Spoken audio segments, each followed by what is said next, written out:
দেশের অনেক মহিলারাই হাড় ক্ষয়ের সমস্যায় ভুগছেন। হাড় ক্ষয় প্রতিরোধে যে খাবারগুলো খাবেন।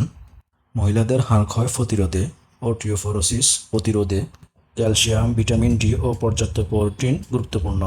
নিয়মিত খাবারে রাখতে পারেন দুধ, টক দই ক্যালসিয়ামের ভালো উৎস। ছোট মাছ কাঁটাসহ খাওয়া যায় এমন ক্যালসিয়াম সমৃদ্ধ।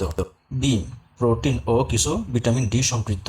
শাকসবজি বিশেষ করে লাল বা পালং শাক, সবুজ শাকসবজি, ডাল, ছোলা, সয়াবিন প্রোটিন ও কিছু ক্যালসিয়াম। তিল, বাদাম ক্যালসিয়াম ও স্বাস্থ্যকর চর্বি। চর্বিযুক্ত মাছ যেমন ইলিশ, সার্ডিন, স্যালমন ভিটামিন ডি এর উৎস। ভিটামিন ডি এর জন্য নিরাপদ সময়ে নিয়মিত কিছুক্ষণ রোদে থাকা উপকারী। পাশাপাশি হাঁটা, সিঁড়ি ওঠা বা হালকা রেজিস্ট্যান্ট এক্সারসাইজ হাড় শক্ত রাখতে সাহায্য করে। প্রাপ্তবয়স্ক নারীদের জন্য দৈনিক 1000 মিলিগ্রাম ক্যালসিয়াম দরকার। 50 বছরের উপরে হলে অনেকের গাইডলাইনে 1200 মিলিগ্রাম পর্যন্ত সুপারিশ করা হয়।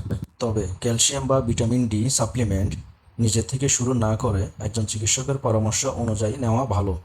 ভালো ও সুস্থ থাকতে চ্যানেলটি সাবস্ক্রাইব করুন এবং পেজটি ফলো দিন।